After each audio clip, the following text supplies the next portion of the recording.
Yes, brother, you can start. Okay, so trust you had a good break. Yes. Refreshed. Amen. Lamented a bit in between. So actually, lamentations means it's crying, right? Ah, Sorrow or something like that. okay. All right. But it's actually a praise Yes. from the biblical concept. Yeah. Just keep in mind the destination is trust. We know that. That is unshaken. Okay. It's just we expressing our pain and feeling. We never lose sight of the sovereignty of God. Okay, so we made our fifth point here that lamentation is a participation in the pain of others. And I said before the break that, I received a WhatsApp message. It's like a poem which has gone quite viral, and rightly so. People should know about this. Anyway, we are talking about us being involved in the sufferings of others. So I'll read out to you what it was. Okay. Are we ready? Yes.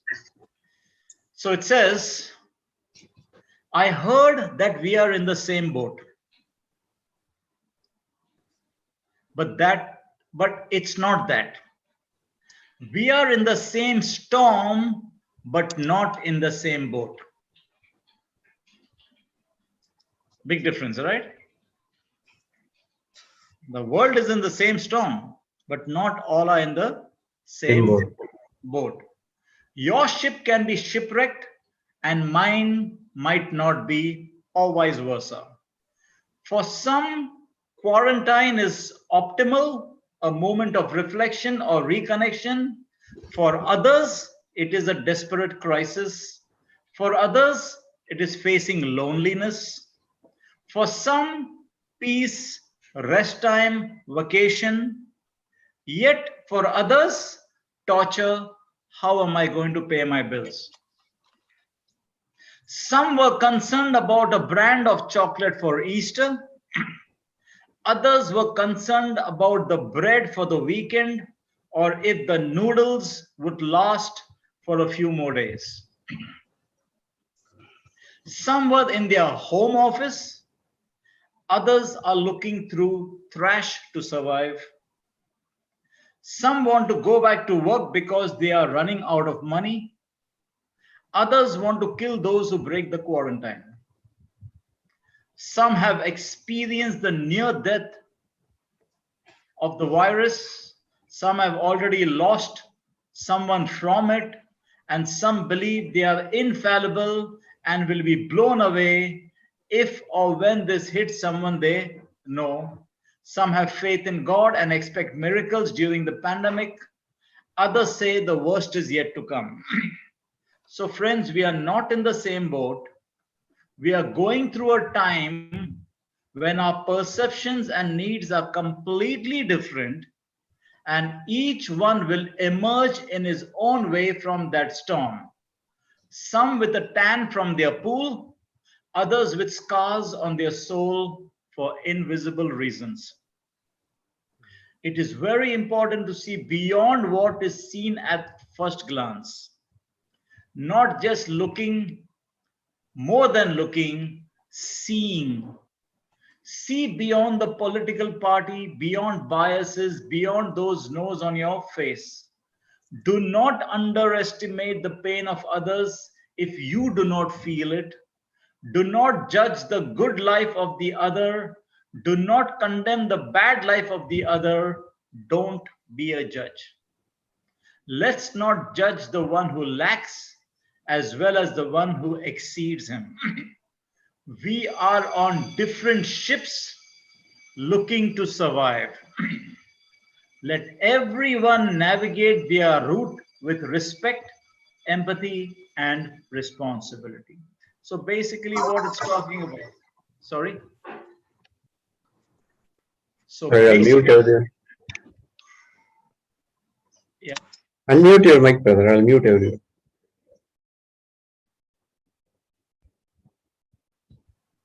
Sorry. Yes. Yeah. Was I unmuted all the time? Only now. Now, okay. Now I'm okay. Yeah. So you heard what I had to say, Yes. or whatever I read. So basically, it was contrasting that we are all in the same storm, but each one's situation within that storm is different. Some are safe, some are not, all of those things. So we cannot judge the other person during this pandemic. There are many, like in India, there is something called the migrant crisis. They all come to the cities to work, the big, to Bombay and to, Pune and all of these places. And, and when this happens and there's no work to go because they are daily wages workers, then they all have to go back to their villages, and then they are forced to go back in hordes in buses with close proximity to each other, putting themselves in real danger again. Anyway, what will they take back? What have they earned?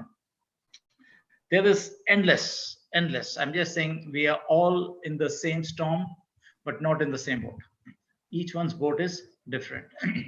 The COVID-19 pandemic and it's associated, this I think is from something in Australia, maybe the government thing or whatever, I'm not sure. When they were quoting this poem, they also wrote the COVID-19 pandemic and its associated social distancing and self-isolation measures has transformed the everyday fabric of society. In times of such extreme crisis and change, it is very easy to get caught up with our own struggles and to feel isolated from our own community. While we firstly need to look after our own well-being, we also need to remember that everyone is struggling in their own way, and a simple, kind gesture can help somebody in a profound way. During this time when we cannot physically wrap our arms around each other, let us find ways to care for and be connected to our neighbors and loved ones. They are asking you to reflect, take some time to think about what boat you are in and what things you are thankful for while we all endure this storm. What stories have you heard that showcase unexpected acts of kindness? What ways can you reach out to people in your home, your organization, your team, your neighbors to find out how they truly are? Reflect on what ways you can make yourself and others feel better through self-reflection, connection, learning, and giving. This one I took from a site called institute.mercy.org.au. So AU would be Australia, right? Australia, yes. Yeah. So that was institute.mercy.org.au. Anyway, it was just tying into what we were saying. We can use all this for our lamentations and can make it very positive. We can get involved in the life of each other and we can be a support to each other. We can basically be Christian. Okay. So the better we get at prayerful imagination, the more you will begin to realize that psalm praying was a participation in the prayer life of the church at that time, historic and global. Lament is not only for the suffering, it is for solidarity with the suffering. You might not go through something, but if you know there's a genuine situation in somebody else's life, know that we have a sovereign God and you can lament on their behalf. Because maybe they are going through a situation which you can't do anything about. Somebody can't pay their rent and you just don't have the money to give, right? While you have no issues staying where you are. So you could do the lamenting on their behalf. I mean, they could be doing their own, but even without them knowing it, you could do it for somebody else. A situation when nobody knows you, you can pray into that situation. You can talk to God about that, because it is the desire of God that, his people are taken care of by his people, right? So we love our neighbor when we allow their experience of pain to become the substance of our prayer. This is, after all, what Jesus did for us, isn't it? He made our thing his thing, right? The strange act of asking God why God had forsaken him has been analyzed and analyzed, and we came to a simple conclusion: his separation, whatever it was. But if you check out the internet, there are scholars and theologians and everybody talking about it and giving it such huge meaning. But what we often miss is Jesus is simply praying he doesn't have to, right? He is the word. But if you look at Jesus's lifestyle, it's like he's doing something, so in turn we could then do. He's role playing for us. He's modeling for us. He is praying the words of Psalm 22. Does he have to do that? No, but he's doing it. Right? Precisely. Why? Because that was the kind of prayer the Jewish martyrs in the first century made. He's identifying. All right? Jesus, we know he died this vile and shameful death on the cross. He prayed in solidarity with the suffering. Everything is very intentional. Very intentional. And we cannot get to the depth of everything, but at least what rises up to the surface, we can take that and learn from that, right? His death was the ultimate prayer of solidarity. Every prayer of lament which we offer is like an amen, maybe even for somebody else, right? It is not a final prayer. Remember, lament is not a final prayer. It's something you do in the meantime. Like we discussed in the morning, we know the end result. We know God is sovereign. We trust in the Lord, and we know this is not the end. So this is my meantime. This is what I'm struggling with at the moment.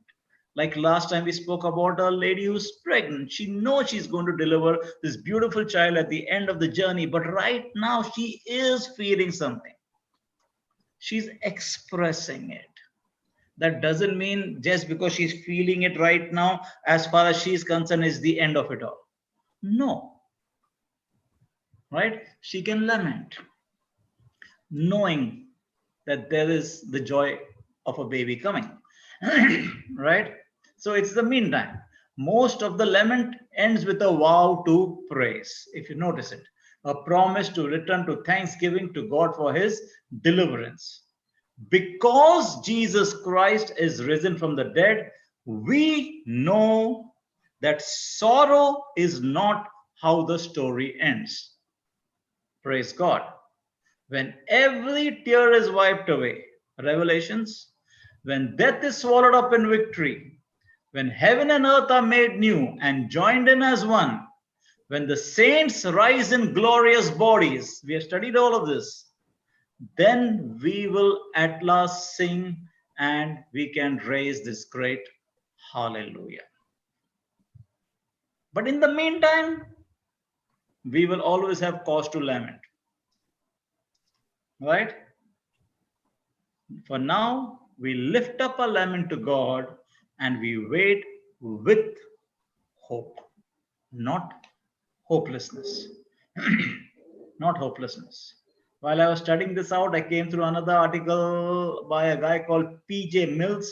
He had some interesting things to say about lamentations. I'll share it with you. He says cancer, miscarriage, slavery, sex trafficking, abortion, racial injustice, marital infidelity, divorce, job loss, spiritual abuse, physical abuse, corruption, cover up, sin, death, all of this. He's then asking, have anyone faced any of these issues? Most of our hands will go up, right? Have you wrestled and struggled with these issues as they occur in the culture around us? See, then he says, perhaps you presently find yourself distressed by one or many of these issues, but you cannot seem to find a way to express yourself that draws out all the emotions out of your heart. And we know scientifically that suppressing something will then emerge as something medically deadly. You know, people talk about, that's why they say there should be outlets and there should be releases and there should be all of those things. Okay, that's the physical part. I mean, that's the way the world does it. And there is sense in it. It's scientific, yes. Okay, I'm not denying it. Okay, but for the Christian, he says, the great question we face in this life is not if we will experience some grief and pain, that is a given. The question we need to always ask ourselves is, how do we deal with it? It's pointless asking, will I ever face this? Will I ever face that? You will. Question primarily to be asked is, how will we deal with these various issues when we inevitably will encounter them in our personal lives? How? Ask the right questions. Right? Sorrow, like we discussed in the morning, which does not exhibit any hope, can be really dangerous. There are, P.J. Mills says, there are three primary dangers. Listen to me carefully. There are three primary dangers that should be avoided by every Christian when confronted with sorrow and evil in this life. Stoicism, I'll explain. Cynicism and unrighteous anger. Okay. Stoicism. What is stoicism? The endurance of pain or hardship without displaying any feelings and without complaining. You know, when you say somebody is being very stoic, that means they are feeling emotionless. They are like stone. In spite of everything that might be happening inside, from the outside, they are very. So you say they are very stoic. So that stoicism, the endurance of pain or hardship without displaying any feelings or without complaints. He says, avoid this. When confronted with trials, what does the Stoic say? Simply grin and bear it. Right? Grin and bear it. Have you heard that? Grin and bear it. Something happens to you. Stoicism seeks to stuff the grief of this life into a compartment and then press on as if nothing is wrong. Right? That's not what Psalms 139 taught us, right? In the morning when we saw it. What is the second danger? Cynicism. What does the cynic always say? He's always looking at the negative aspect. This will never work. That is doomed to happen. This company is what you will say, sinking ship. This will never raise up. You know, whatever it is, he will always say, this is just the way things are. It is never going to improve. We all come across cynics. Maybe some of us are. Okay. Cynics may recognize the things that are not as they should be, That is okay. Everybody can recognize it's not as though it's not the way things should be.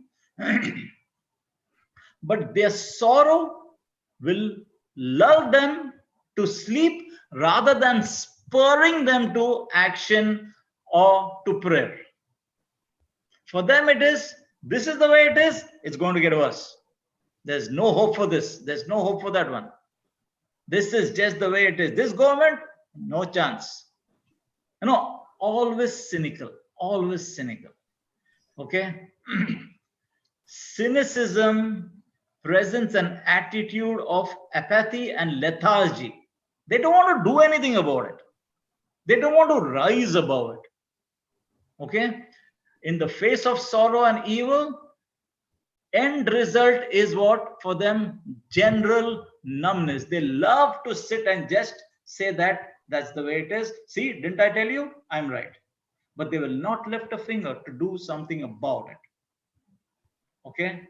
Yes, it is the way it is. No doubt about it. We are not denying it. Okay, now what can we do about it? That will not come. Right? It hardens a person to things that should not be accepted. Right? What does the Bible teach us? To produce godly anger at evil. Don't tolerate evil. Don't tolerate that something that should not be in your life. Don't tolerate it. It calls us to be violent. It says the violent take the kingdom by force. Correct? We are not called to be passive. We are not called, we are not saying that deny what is happening. We are not in denial. We are accepting this is the way thing is. It should not be this way. Okay, now what do we do about this? The cynic will not say that. He will be lulled. He will be happy. See, I told you.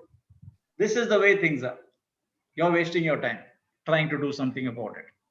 All right. So rather than producing a godly anger and then out of that acting out or produce some action to bring about change, he will in himself produce this deadly skepticism and laziness, and they will just accept the status quo.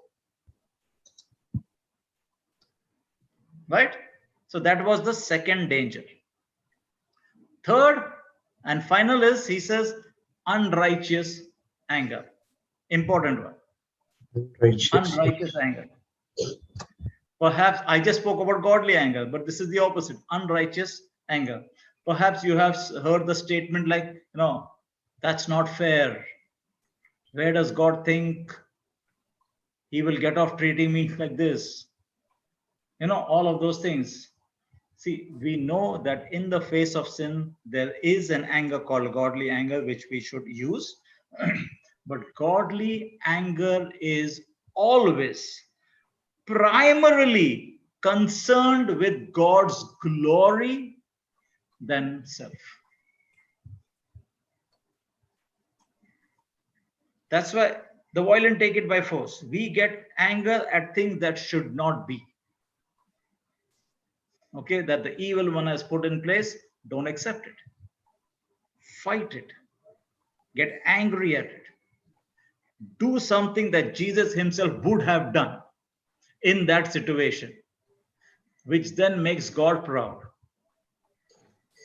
So the godly anger will always be concerned with bringing glory to God rather than to self. All right. For example, remember David? Who is this uncircumcised Philistine? That's godly anger. He got upset. How can somebody taunt my God? Who is this guy? This unrighteous Philistine. Right? David asked that before he got into action. He didn't accept it because that was clearly not from God. Right? Sinful anger is always concerned with self. Keep this in mind. and the offense caused to it rather than God. They'll always see, wow, why me? This is happening to me. All of that thing. Okay. Sinful anger always lashes out at God and other people rather than lashing out at sin. Whereas godly anger will address sin and it will seek to bring God his rightful glory where it has been denied. Amen. So he says the three dangers that should be avoided by Christians are this: whenever you're confronted with sorrow or evil or something, avoid this: stoicism, cynicism, unrighteous anger. Okay. So while Christians might face many dangers and many pitfalls in their lives, lament, we have seen, is a God-given language of expression for our toughest days. Use it, begin to use it. And the most trying times. And while we should avoid these three things, stoicism, cynicism, unrighteous anger, we have been given the language of lament, which we can use instead as the biblical and righteous way to cry before God. Okay. First and foremost, know one thing: lament is not faithlessness. Just because, see, I'm continuously trying to draw that line very sharp, that lament already knows God is sovereign. Lament puts their trust in God. There is no doubt about it. It's just the present feeling being expressed openly. And why? Because of relationship, because of closeness. All right. It is not something now, but when I lash out sinfully, then that is obviously not demonstrating any faith, right? So lament is not faithlessness. We do not deny the sovereignty of God when we lament. Many Christians are like stoics. Now somebody might listen to this message, or they might listen to something on faith and then go and become stoics, right? Whenever they're confronted with suffering, no, I'm a child of God. I'm tough. I'm standing in faith, right? Because they are afraid to honestly express grief to God, because they feel if I do so, it might mean I'm not in faith. Getting it? Secondly, lament is not thankless. It's not a lack of gratitude. Many people worry that if I honestly cry out to God regarding their pain and sorrow, that it would somehow demonstrate that they are not thankful for what the Lord has given them. It's not so. God knows our hearts. We know we are thankful for what our blessings. We know what it is. Okay. Finally, lament is not hopelessness. Nowhere in all the examples we took in the morning session did we see any lack of hope. It always ended in praise to God. It always ended in knowing his faithfulness. Okay. It is. God has given us this language in order that we might grow in our faith. As Christians, you and I, we possess the promises of God in his word, right? We have that. And these promises, we are sure about them. They will manifest in its time. We just put our faith into it, right? These promises, they protect us from, that fatalistic kind of suffering, which leads to cynicism and spiritual depression, rather than getting us into grace and spiritual growth. we must be careful not to view lament as either faithlessness or thanklessness, if there's a word, such a word, I don't know. But yeah, that way, or hopeless cry into the dark. On the contrary, lament is a God given, faithful, thankful, hopeful manner of expression for the worst of our days. Amen. Amen. Amen. You'll see a wonderful example in Psalm 77 of a biblical lament. It opens with these words of Asaph. It says, "My voice rises to God and I will cry aloud." So what did he do? In the morning we said, we go to God. We turn to God. That's a lament, right? Asaph sought the Lord and cried out to him. The first element of every lament is an honest opening. Don't be hesitant. Open up your mouth and cry out to the Lord. Okay, because biblical lament is quite literally the opposite of faithlessness, because a lament presupposes that God is sovereign. I keep using this, I keep reminding us of this, okay? And it rises up to him with a humble cry. The humble and righteous man cries out to God in times of trouble, but the foolish and proud man leans upon his own strength. Look at it within your own families. Look at your children. They cry out to you. Right? So that means it's a outbreak. Stoicism said, grin and bear it. Any troubles of life, grin and bear it. Lament says, cry out to God. Right? Cynicism said, accept the status quo of an evil world. Lament cries out to God that at the moment things are not right, Lord. Right? Unrighteous anger lashes out at God in the midst of trial, but lament is a cry to God seeking his help, his aid. Get the difference? Yeah? Because silence in the face of sorrow of this life can really be deadly to your soul.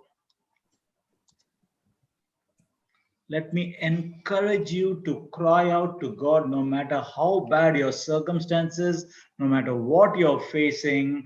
The sovereign God of the universe, whom we get to call Father, he delights to hear and listen to our cries and to answer our prayers. Psalms 15 says, call upon me in the day of trouble, I will deliver you and you shall glorify me. Our job is to bring glory to God. Proverbs 15:8 says, the sacrifice of the wicked is an abomination to the Lord, but the prayer of the upright is his delight. What's a prayer? It's a lament. Lament is part of prayer.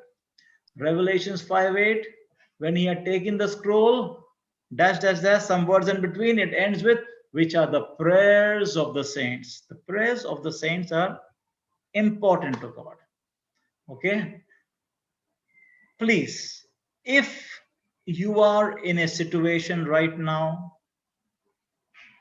we have spoken a lot about lamentation, about lamenting, but please be careful not to turn to other diversions.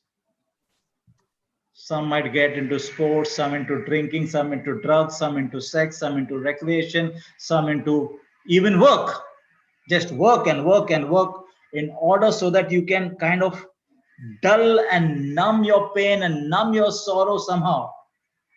Instead, cry out to God. Lament. This is where faithful lament begins. Okay? The second element you can say of lament is complain. You have something going on, bring it out. They say even between friends, don't keep something in your heart. You feel something, bring it out. Okay? silence in the face of suffering can be spiritually deadly. It is like poisonous mist in the heart. It is far better for us to lay out our doubts, our frustrations, and sorrows before God than to remain silent about them. Biblical complaint is different from the complaint that we normally use, okay? But biblical complaint is an honest expression before God of the feelings and the frustrations in the midst of the trial and evil we might be facing. This is a common theme you will find in any lament you find in the Bible. The emotions and the feelings of the heart are laid out before God. You're being honest, you're being open, you're being true, you're being real, you're being vulnerable, you're just being open. Let it be right, let it be wrong, don't worry about it. God is much bigger than that. Even if what you're feeling is erroneous, it doesn't matter. Complaints are frequently expressed by the question, why? Right? We saw like Jesus did that. My God, why have you forsaken me? All right. Jesus also used this why. In his human nature, Christ suffered unimaginable torment and truly felt as though the Father was far removed from him, which was there. We've seen it last time. Okay. Now, while complaint is a necessary element of lament, it must be stressed out here that the license to complain is not a license to rail against God. See, we have discussed this in the morning session and I'm saying it again. Railing against God, like the Israelites did in the desert, that's different. There's no license to do that. While offering up honest feelings of our heart and our frustrations is good and warranted, putting God on trial, accusing God, railing against him is not. That's not the done thing. That is not a lament. Okay. There's a guy called John Flavel who writes, there is no sin in complaining to God, but there is much wickedness in complaining of him. Griefs are eased by groans and heart pressures relieved by utterance.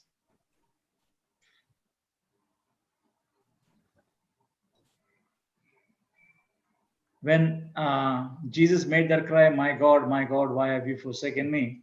There's this guy long time ago, very famous, Charles Spurgeon, if you heard about him. I mean, I think, I forget the dates, maybe 18th century, 17th, I don't know where. But his commentary on this psalm was, this is not the why of impatience or despair, not the sinful questioning of one whose heart rebels against his chastening, but rather the cry of a lost child who cannot understand why his father has left him and who longs to see his father's face again. Right? That is the lament. Complaining to God is right, it is good. Complaining of God is accursing him, it is sinful, it is wicked, must be avoided. Right?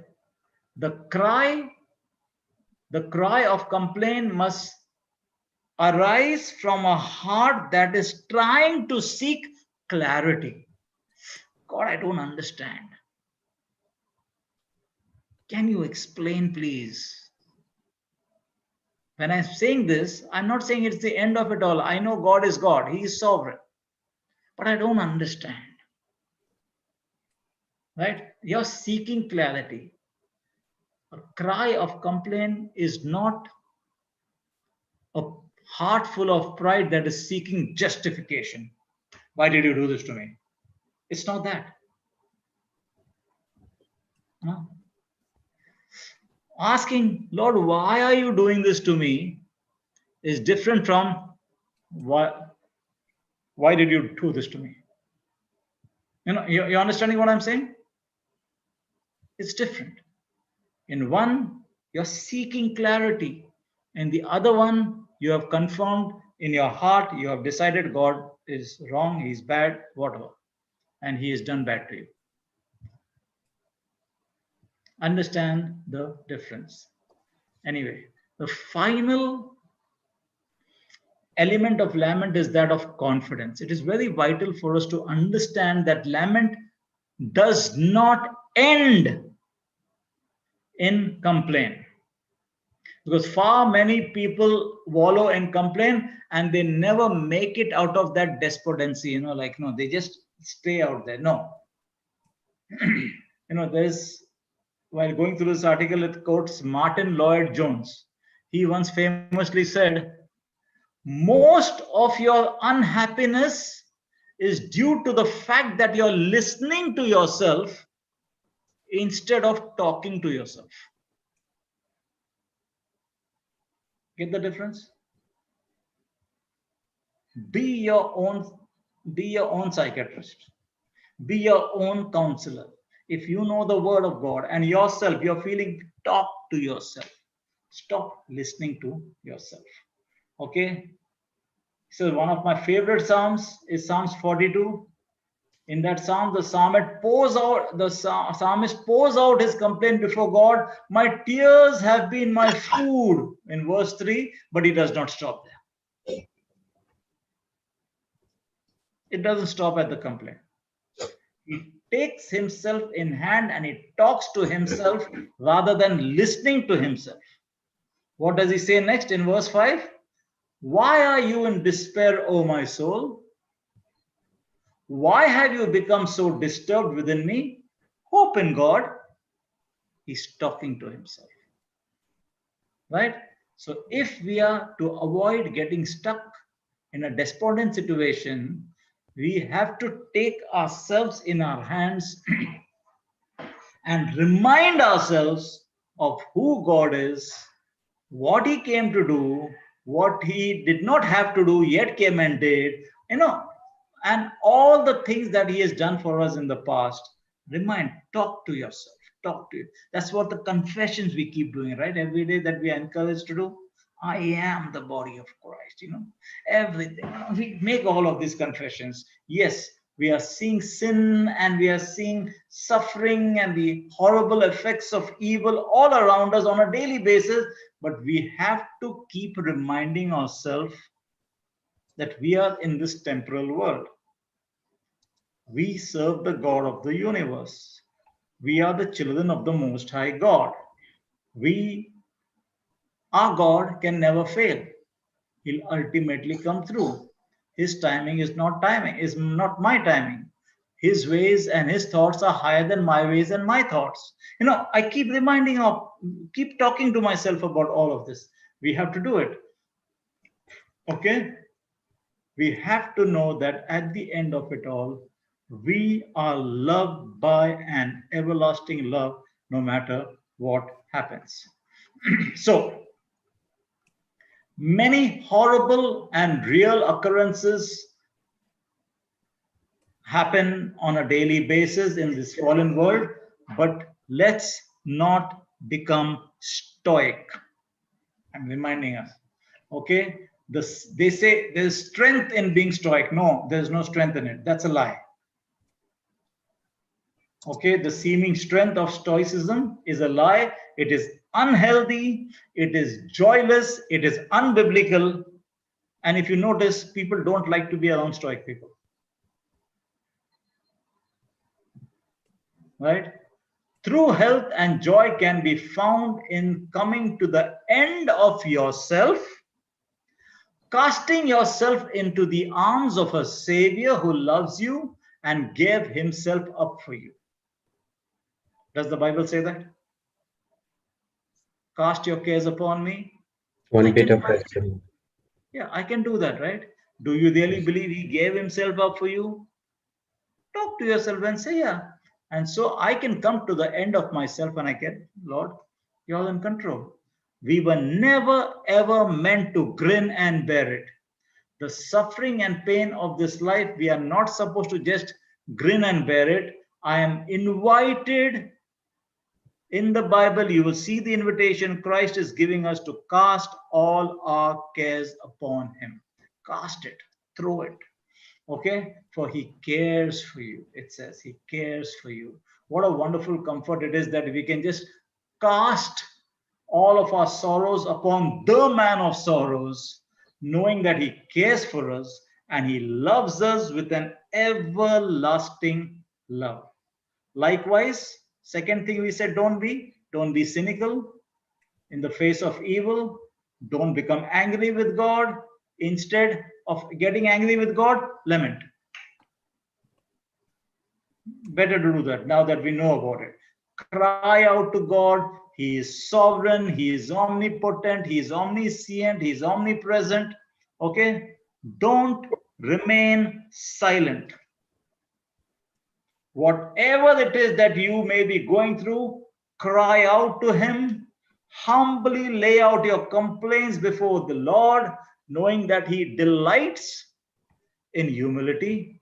He sees, he already knows, he cares, and always take yourself in hand back to the living and abiding word of God.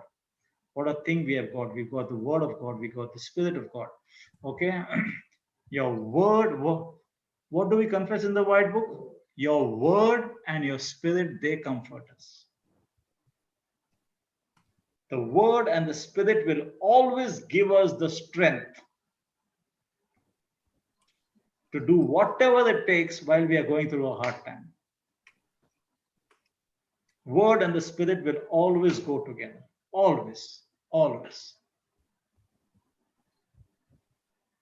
Okay? Don't remain silent. God never lies. His word never lies. He never fails.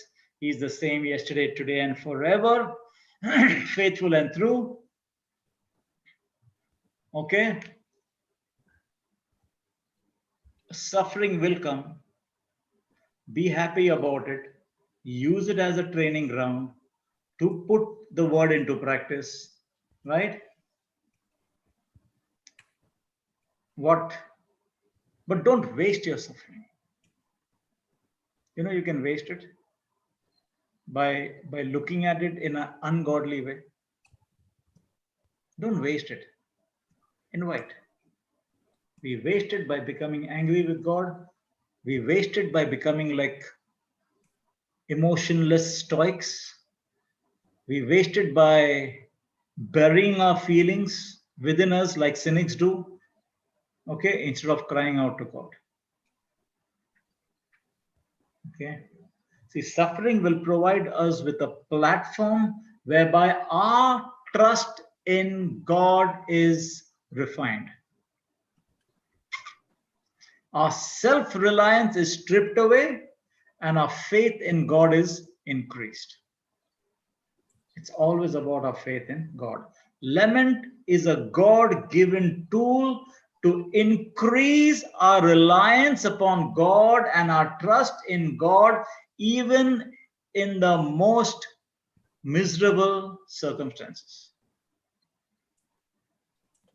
I just hope and pray that we will all utilize this most necessary tool and that our suffering, I'm not devaluing it, it might be very trying for everybody, but it will deepen your love and dependence upon the Lord. Amen. Amen. Amen. So that is what I wanted to say on Lament. I hope it is something that will be helpful going forward.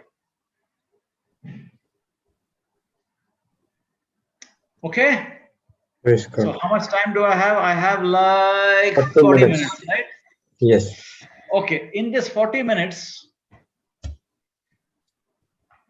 I thought if I had the time, I'll do it. And since I have, I will try and do. The first word spoken out of Jesus was, Father, forgive them, for they know not what they do. Can we ponder a little bit on that? Yes. Yeah.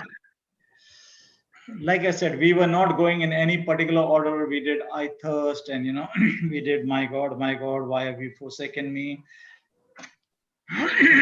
We did into your hands I commend my spirit, and all of those. Let's look at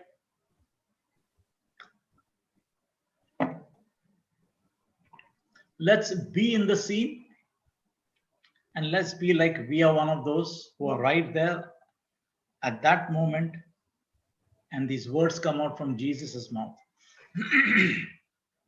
Father, forgive them, for they know not what they're doing. Sorry. Are we good so far? Yes.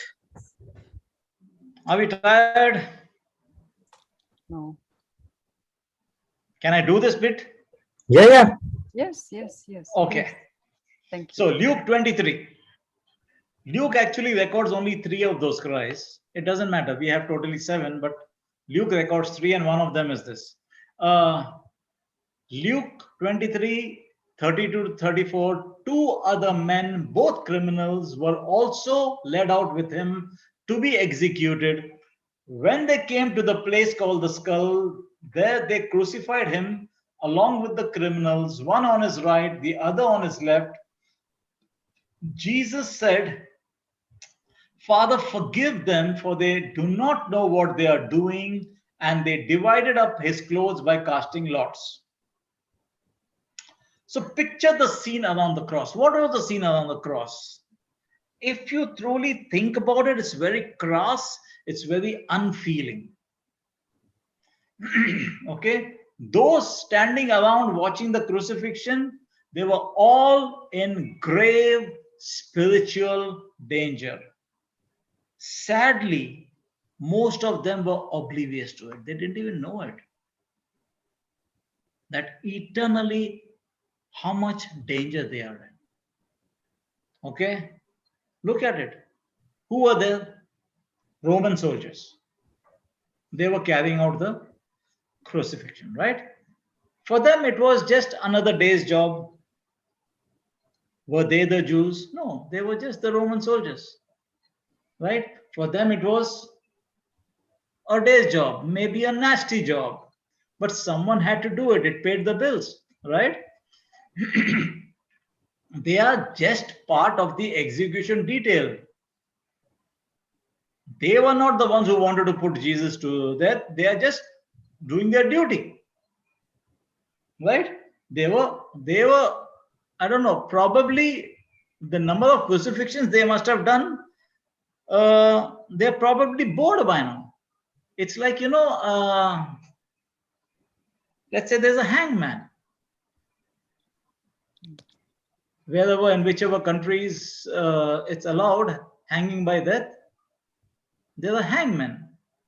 The first 2 or 3 must have bothered him, must have given him some sleepless nights. But later on, it became just part of his job. Right? Somebody who works at a morgue. He took up the job probably because there was nothing else he could get, and whatever it paid, it pays him a salary. It's a job. He has to sit among all these dead bodies in that cold place, open drawers whenever somebody has to see a body and all of that thing. Comes a time when they are emotionless about all these things, right? Initially, it must have been tough. But then comes a time when it's my job. Same with the Roman soldiers. They did the crucifixion, but it was part and parcel of their daily thing, right? What did they have to do? Nail a criminal on a cross, put the cross upside, put it in that hole, make sure it's all nice and tight and everything and all of those things. And then when everything is done, just sit and wait for the person to die. It's part and parcel of their everyday thing. What did they do to pass their time? Gamble. Right? They will cast lots. Who will get this victim's last possessions? We'll get it. So that was one sect, the Roman soldiers. Some in the crowd, there was some other crowd out there. What were they? They must have seen it. Oh my God, so sad. It's so gruesome. It's so. Some of them must have even felt that, this is unjust. But for them, it was a spectacle. Something happening. Because remember, the ones who believe, apart from Mother Mary, the ones who believed, who were with him, they fled. They ran away. Right? Hmm. So here you have, they are watching, like how we see, something happening, and you just want to see the spectacle of it all. So for them, it was just a spectacle for the crowd. They made no connection whatsoever between their sin and his death. Think about how fortunate we are. Okay, they just saw it that see, these Jews, they are doing it because they have a political vendetta against this guy. Maybe he's a prophet who overstepped the line by confronting their sins and all of that thing. But they couldn't do anything about it, right? Then you have the Jewish leaders. They must have been relieved. They were to get rid of this guy, could become trouble for us in the future. He's a prophet, and whatever business we were getting out of the temple dealings and all, he was kind of a hindrance to that. For them, it is somebody who's out of the way, right? So you have Roman soldiers. Now, what's the scene? Let's say Jesus is on this cross, not yet died, in pain, but he's the scene around him that he's watching. He's got the Roman soldiers gambling for his clothes.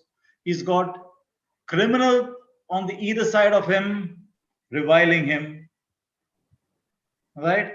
You have the religious leaders who are mocking him. You have the crowd who is blaspheming him. This is part of the scene that was all around the cross while Jesus was hanging up there.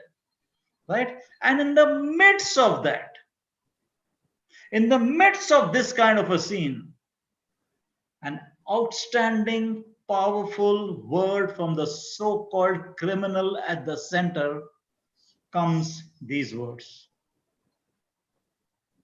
Father, forgive them, for they do not know what they are doing. It's a prayer of unmatched mercy and love, isn't it? Who does this? No one. What an example Jesus leaves for us. What an example. Into this scene comes a cry from Jesus on the cross that reveals both the sinner's great need, whether we realized it or not, whether the Roman soldiers realized it or not, whether the crowds realized it or not.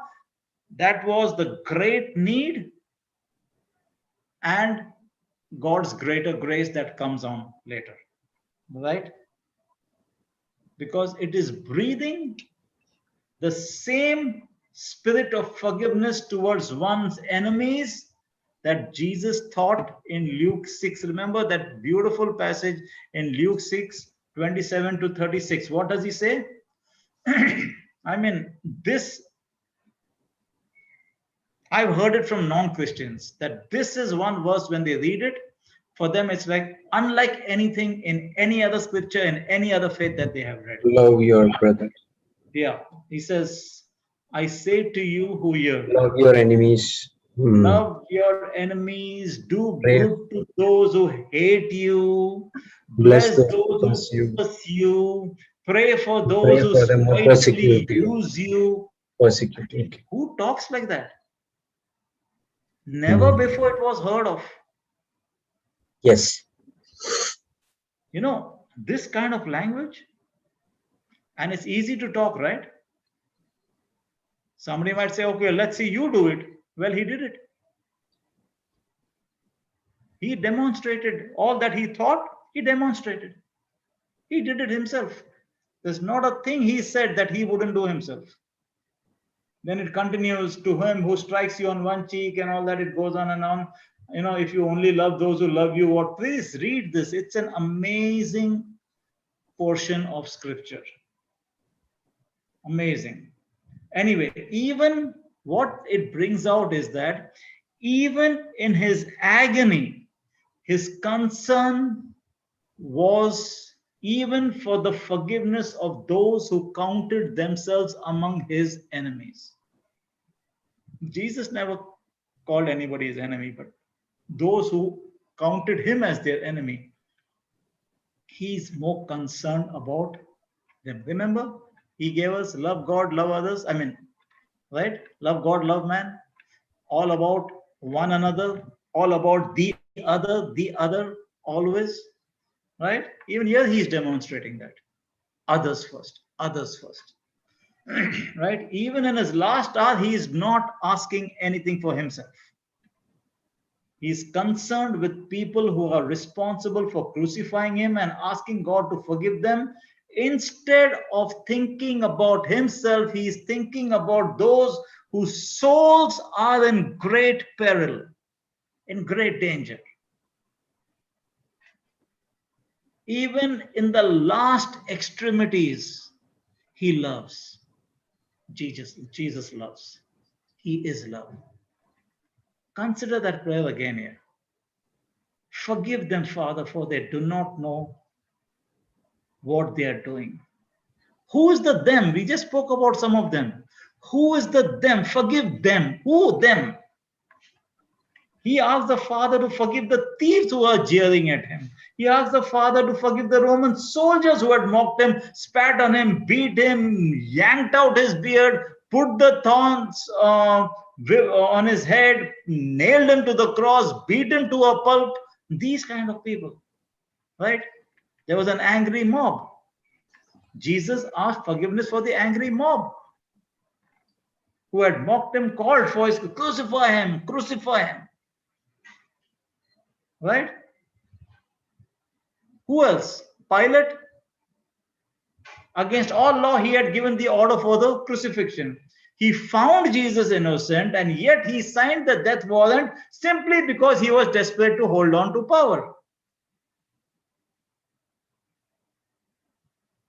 Washing my hands off this doesn't mean anything. Then who else? Chief priest, scribes. They were the prime force behind the crucifixion. Once Jesus had cleansed the temple of their greedy trade in animal and money,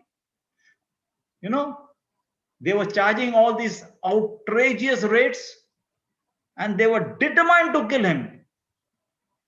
Right? What did these kind of people, the chief priest, and the scribes, what did they do? Think of a few things they did. They paid off Judas to betray him. They tried to get the people to testify falsely against him, right? They brought his case before Pilate. They stirred up the crowd to demand Jesus' crucifixion. He's asking forgiveness for them. The them, even they are included in the them. Who else is included in the them? Think about it. We never give thought to this, right? Pharisees, Sadducees, they were the earliest enemies. Everywhere he went, they would oppose him and he would give them some answers, right? He would plainly teach them about the kingdom of God. They would get offended, okay? They tried so many times to discredit him, and they were the first. The Pharisees were like the first to actively plot the death of Jesus. Remember, so many times in scripture, they said, then they went away trying to see how to kill him, right? And we can't absorb ourselves also among them. You and I are also there. When you think about it, we are the real ones that sent Jesus to the cross.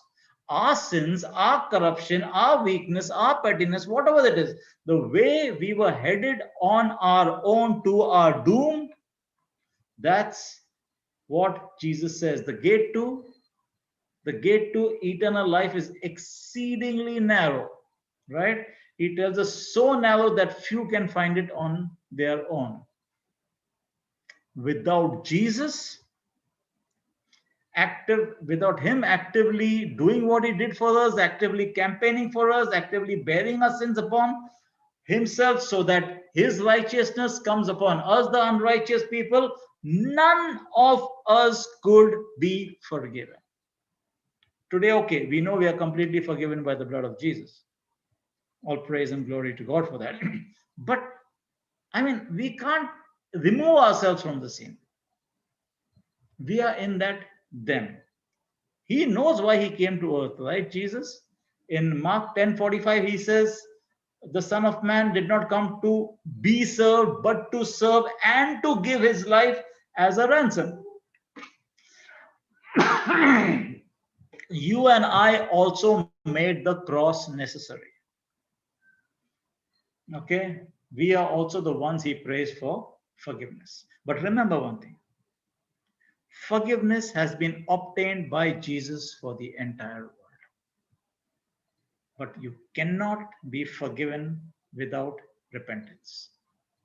It is important to note that Jesus' prayer, Father, forgive them, does not mean everybody is forgiven laterally, without any repentance and without faith. There is no place in Scripture for that. It is available. It is for me to go and take it for myself. Okay? You and I, we have done it. We have placed our faith in Jesus. We have received forgiveness. We are forgiven. But remember, without repentance and faith, there is no forgiveness of sins, even though Jesus has obtained it for the world. Okay? Whatever he is praying, he is not praying for pardon apart from repentance. Such a thing is foreign to Scripture. You'll never find that. Okay? He is not conferring God's pardon on those who crucified him, no matter how they continued living after that. Sins are never ever forgiven apart from genuine repentance and faith on the part of the sinner. Keep this in mind. Okay? The most guilty, who were the most guilty in the crowd at that time? The religious leaders, because they were the ones who were rejecting the light. Why I say most guilty? They knew scriptures better than the average citizen, right?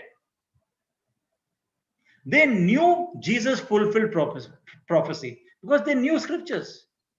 They knew this guy has fulfilled prophecy. They have seen with their eyes the work that Jesus did in front of them, including raising Lazarus from the dead. Right? They had seen him speak the truth, and yet they sought his death. They knew that Jesus' teaching confronted their pride, greed, and lust for power. Remember, Jesus said in John 15, if I had not come and spoken to them, they would not have sinned. But now they have no excuse for their sin. He who hates me hates my Father also. If I had not done among them the works which no one else did, they would not have sinned.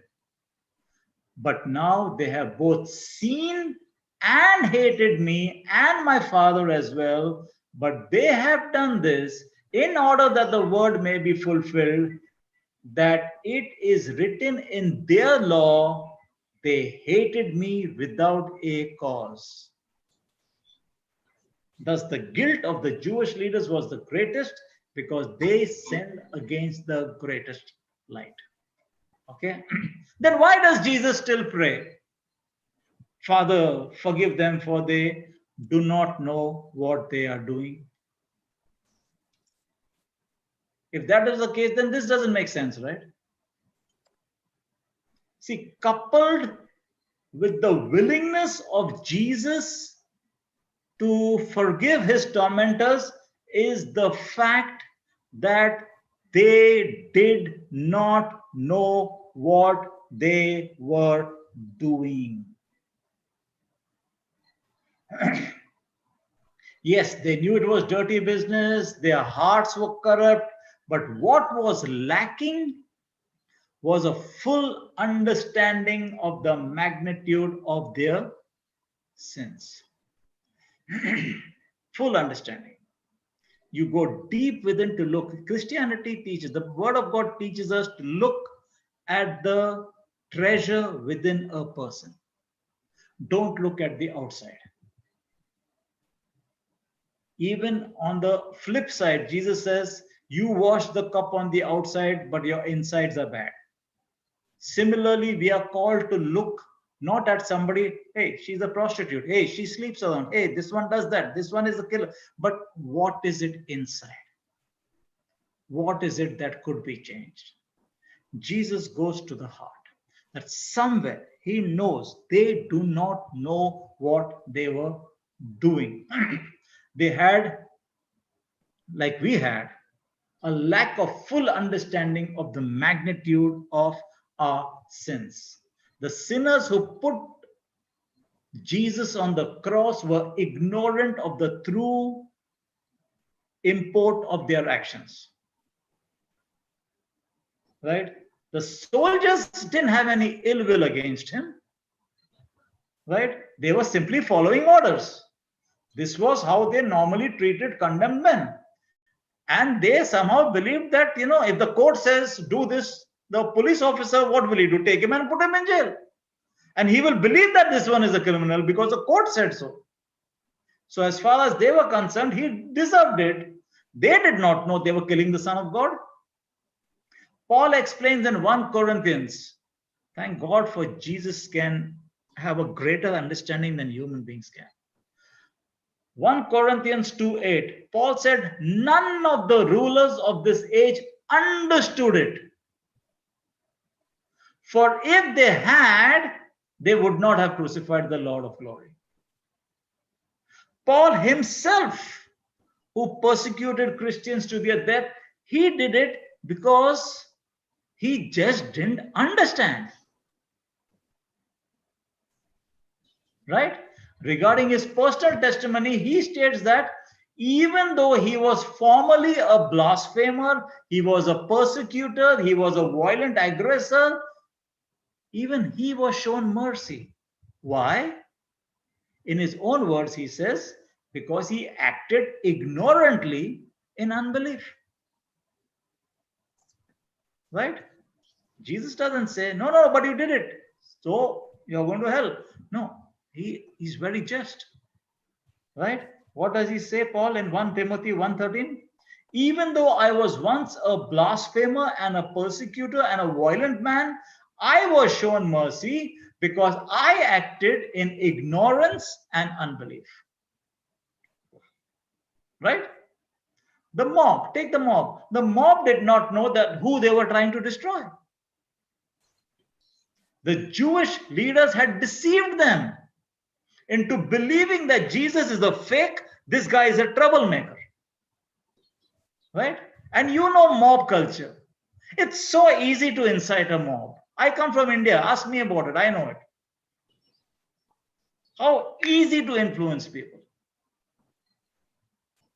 Just tell them, some god of mine, somebody went and did something on that stone. You see the thousands that will come to your house to kill you. It's very easy to incite anybody. Right?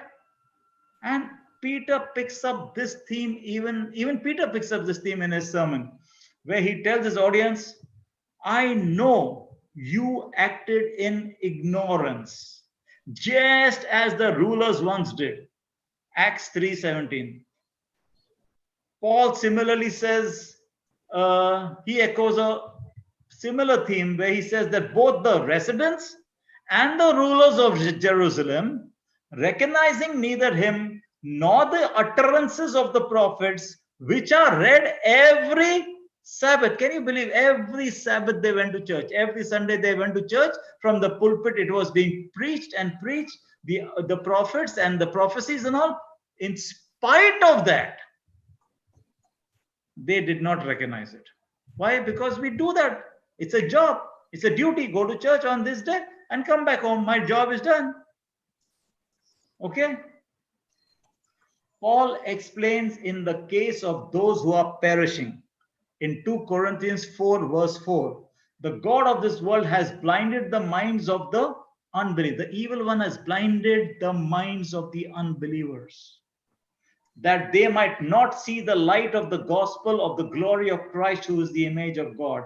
In that sense, every unconverted person is spiritually ignorant. Jesus recognizes that. Right? And yet, God holds every person accountable for his sin, and he will judge every person who does not repent and believe in Jesus. You don't repent and you don't believe in Jesus, judgment is reserved for you. Okay? No one will be able to stand before God and plead ignorance to escape hell. It's not happening. In the light, okay, how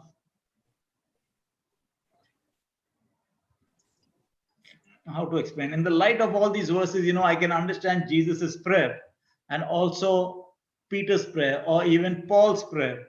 Okay, they were reflecting on the Hebrew concept of unintentional sin of ignorance. There's a sin of ignorance for which they offered sacrifices in the Old Covenant, as opposed to the sin of willful defiance. There are two things.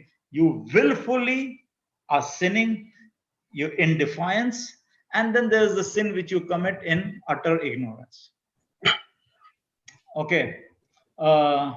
If you want, in Hebrews 10, in verses 26 to 27, it says, "For if we go on sinning willfully after receiving the knowledge of truth, there no longer remains a sacrifice for sins, but a certain terrifying expectation of judgment."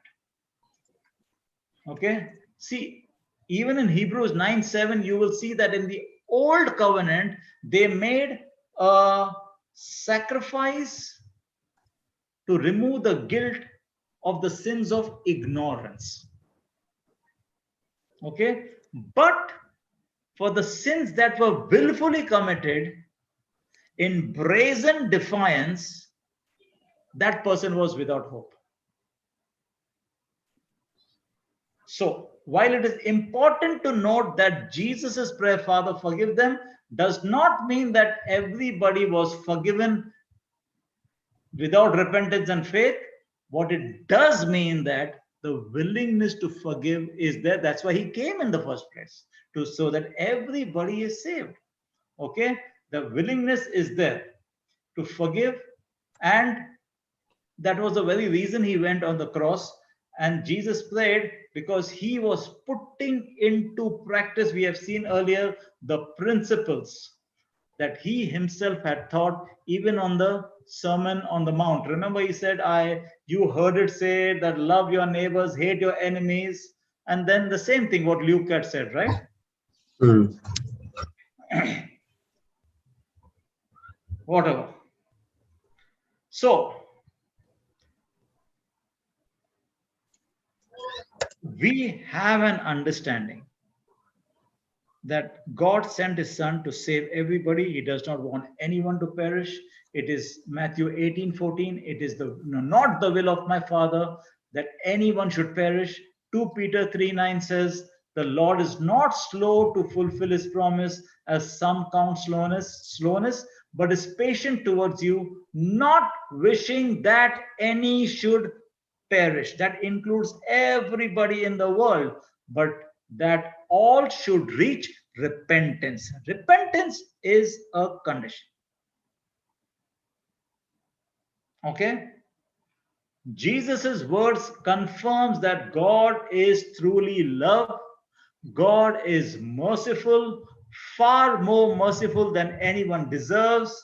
Yes, each one of us has plenty of sin to condemn us, but God is looking much deeper. He has made a way that we do not deserve, but he knows that if we really knew the truth, we would embrace it. Right?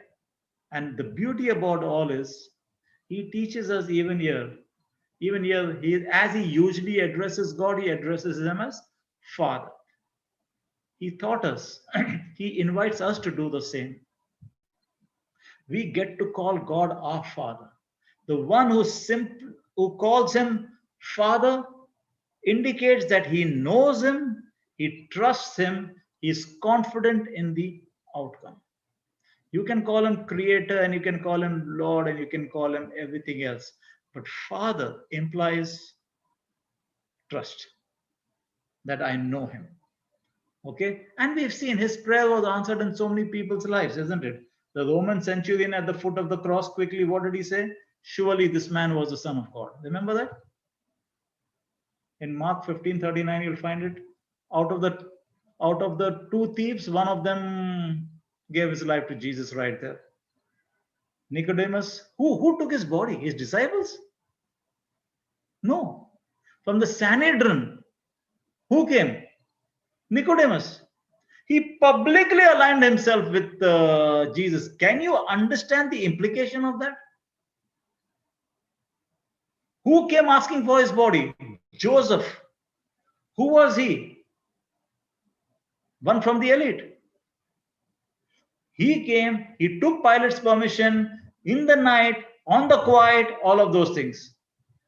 Okay? He and Nicodemus, they took the body, they bound it in linen, they put spices, and they took it to bury it. Then again, we see that when Peter gave his first preaching, about 3,000 people got saved in one day. Okay? So Jesus provided forgiveness for all who will believe and repent. Okay? He will provide forgiveness. So when we are born again, what are we doing? We also become the answer to Jesus' prayer, because we are forgiven. The day we give our life to Jesus, we are born again. We are completely forgiven of our sins. The Holy Spirit comes and takes residence within us. Right? So there are times in which we are in such danger, we are not even aware about it. Okay? And since the greatest danger of all is the danger of dying and facing God's eternal punishment, there are none in greater danger than those who are oblivious to this threat. That's where we come in. When we make the love of God, or we preach the word of God to people, people just go through this life like nothing is happening, even though they are just a heartbeat away from hell. Right? It never occurs to them that one day they will face judgment for their sins. They need to be awakened. God's abundant grace in the cross of Jesus Christ is available for all, but appropriating it is our part. What are the applications, spiritual applications we can draw from Jesus' prayer? While ignorance lessens the guilt, it never removes it. So you can't say I acted in ignorance. If that is it, then the heathens who go on in their spiritual darkness without the gospel, they'll be fine. But you and I know they are not. Paul says in Romans 1:18 to 20 that these people are without excuse. Read it. I'm not reading the whole thing for time's sake, but he says, read it. Sin is always sin in the sight of God. This forgiveness of sins that Jesus has brought for us is a big deal. It's so I don't know how to explain it in English words. Whether we are conscious of sin or not, sin is sin. Sins of ignorance need to be atoned for just as much as conscious sins are atoned for. Right? God is holy. His standard will not be lowered. His standard of righteousness cannot be lowered to our level of ignorance. Ignorance is not innocence. Okay, even today, you tell so many people, get into the Bible, study the Word of God. They don't know it. Now, come to the end of time and they'll say, because we did not read it, we did not know it, so we were ignorant of it. Sorry. That can't be it. Right? One mark of genuine conversion is that God reveals to us our sins. Then we see our sins in the light of God's goodness, and then we come to appreciate what Jesus has done for us. Isn't it? The mercy of God is greater than we can ever imagine. Thankfully, His mercy is not dependent upon our degree of sinlessness, but it is only based on His sovereign grace. Okay? Jesus' prayer for those who crucified Him should teach us never put a limit on God's saving grace. We often do that, right? We see at some people, even we who are in the world, we think this guy is beyond redemption. But who are we to judge? God delights in saving. Paul called himself the chief of sinners. He was saved. So our need now to forgive those who have wronged us, what do we take from this? We acknowledge that we look to Jesus and we look to see, oh, He did it this way. Now it becomes my role to be Jesus in this world. So now I have to carry it out this way, right? So He forgave. So what do I do now? Right? He showed mercy. I show mercy. Our need to forgive and pray for those who have wronged us is much greater than we ever imagined. I'm rushing through this because I've got 3 to 4 minutes. Okay. So Jesus is our great example. He was free from all bitterness towards those who did evil to Him. Most people in Jesus's place would have uttered curses. You know that. Okay. But not Jesus. He did not utter any threats. Okay, you have to understand, people would have uttered threats that they had no power to carry out. Jesus had every power to obliterate his enemies, but he did not even utter a threat. So that becomes your and my calling. So,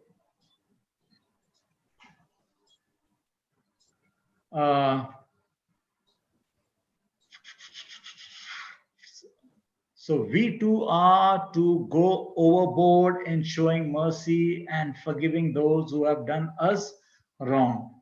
Don't forget, Luke 6:27 to whatever 31. Read it. Love your enemies, do good to those, and all of those things. Okay, our need to trust God in a time of trial now becomes much greater than we ever imagined. These are some of the take homes from what Jesus has done for us on the cross. Whenever we have been forsaken, okay, whenever those who hate us, whenever those who persecute us, they put us in prison, okay, we too can be like Jesus and say, Father, forgive them. Right? To know and trust God as your loving Father in the time of trial. If you are to be a person who does this, then you can only do this if you already know Him as a Father. If you are not knowing Him as a Father, how will you do it? Right? To know and trust God as your Father in the midst of a trial, you must know Him as such before the trial hits.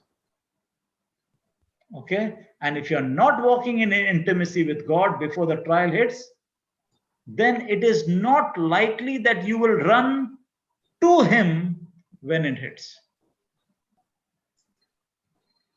All right? So, have we applied Jesus' prayer to our life? Some questions. Do we realize the value of the forgiveness of God? Do you realize what it means to be forgiven people? Right? When we put our trust in Jesus. Do we realize what we have been saved from, the imminent danger of eternal damnation? Just think about it. Perhaps someone here listening to me is harboring some bitterness, and rightly so. I'm not saying no, you don't have proper cause for it. Some people must have wronged it, but all I'm saying is if you're not going to root it out, then you will short circuit God's grace in your life, and in the process you might defile others too. Okay, go through Hebrews 12:14-15. It calls us to pursue peace with all people and holiness, without which no one will see the Lord. These are all, we have done it when we were doing salvation. Looking carefully lest anyone fall short of the grace of God. Let none of us fall short of the grace of God. It's available in abundance. Lest any root of bitterness springing up cause trouble, and by this many become defiled. All right? We must entreat God for the grace to forgive, so that his mercy might flow to others through us. We become the conduits.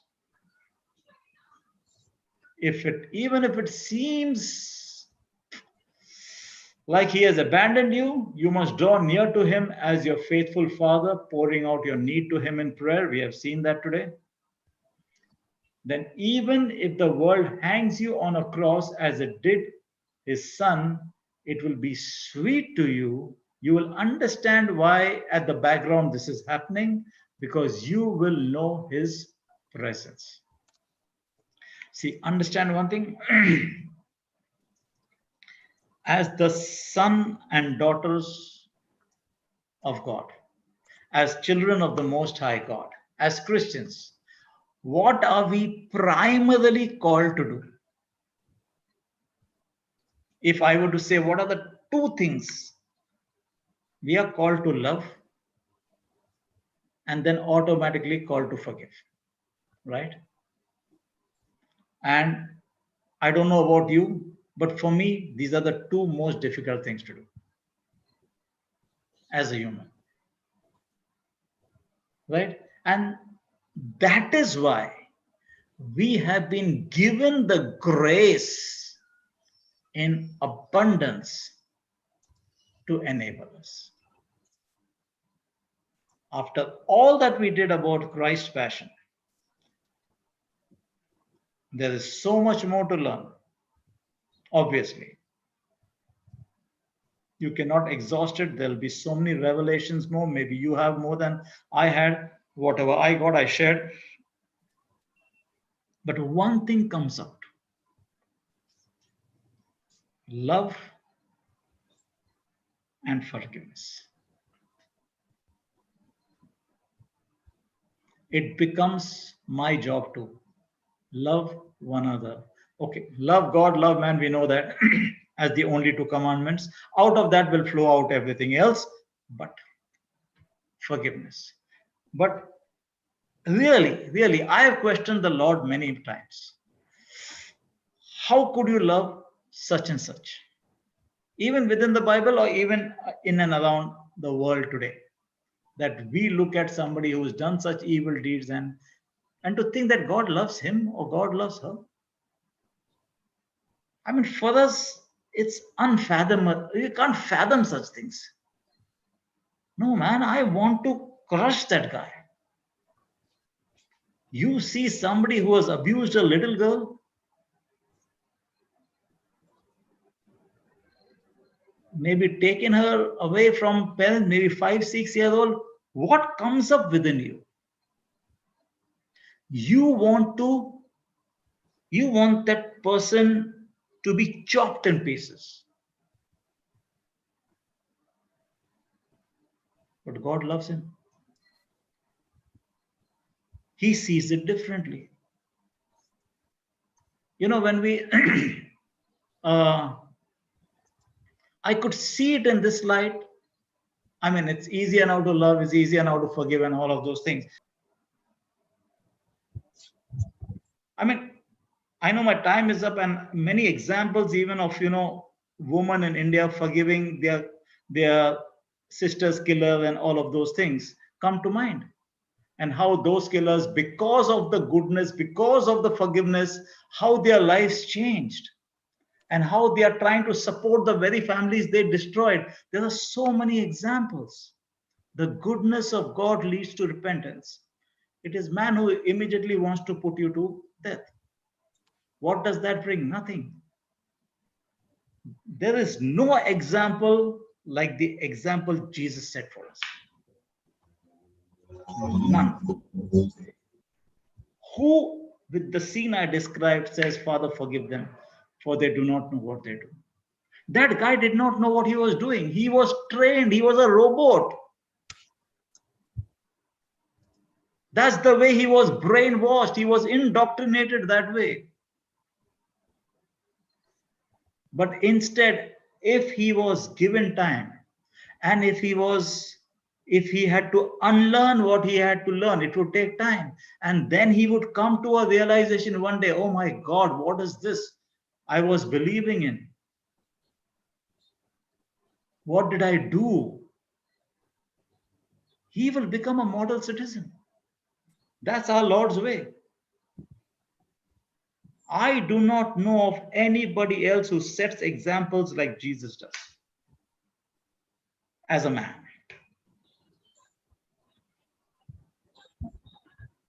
Okay, so it's been a good journey with you Yes, God. on this topic.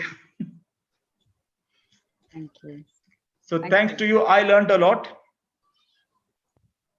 And I Yes. guess we'll continue with Grace next week. Okay.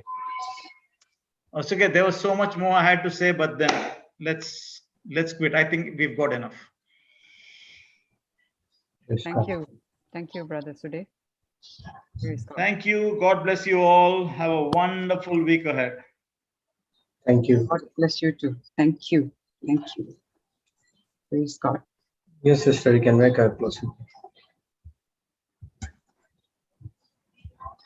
In the name of the Father, and of the Son, and of the Holy Spirit. Amen. Daddy, we thank you for these precious moments to study your word, to get into the truth, which is your word, which is Jesus himself, who had come alive, not just 2,000 years ago, as man on earth to show us the way, but that he's still alive today, much more alive in our hearts through his word. Thank you, Daddy, for taking us on this journey to ponder deeper on your truth, to reveal to us your heart, the heart of the Father. There is so much more we can learn from you if we spend time with you, come to you, pouring our hearts as we have learned today how to lament. You have given us emotions as a gift. And we learn today what lament really means. It is not a cry of despair, not a cry of hopelessness, but a cry of hope, of thankfulness, of acknowledging that you are sovereign and you are our sovereign God. The end is what Jesus has already accomplished for us.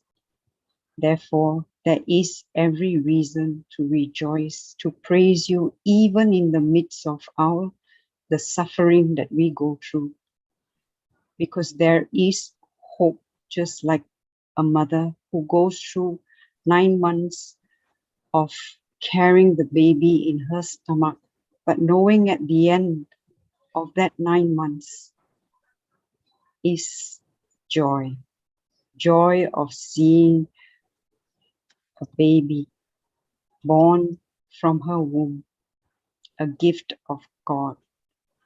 Thank you, Daddy, for teaching us to release and express our emotions in a godly way, which at least I never knew, I had never known.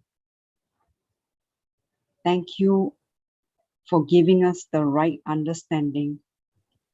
And thank you for teaching us also to model Jesus as we can meditate deeper on these words that have been taught to us today.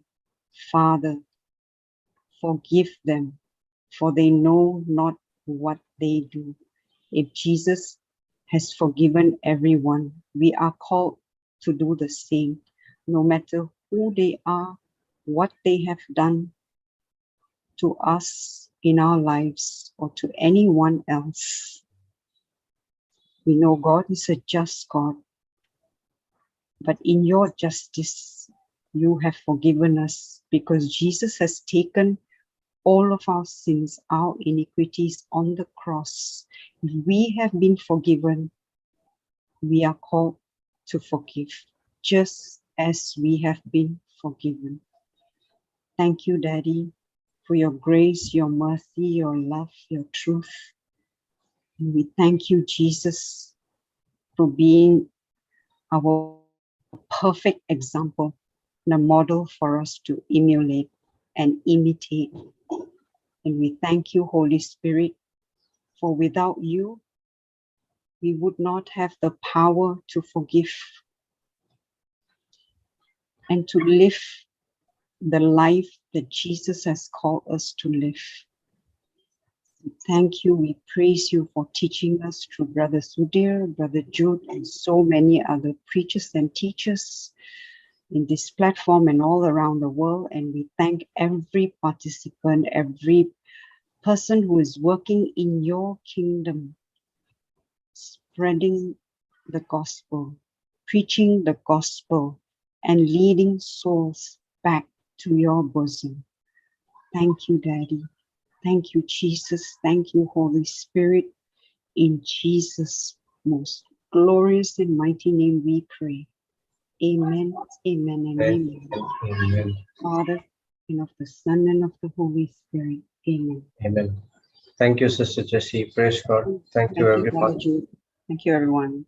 God bless. So here's the announcements. 2:30 we have Tamil teaching. 3 o'clock we have Konkani. 3:30 we have couples for Mighty Mom Ministry. 3:30 and 5:30 we have Happy Family. 6:30 we have couples for Christ. 8 o'clock we have Hindi.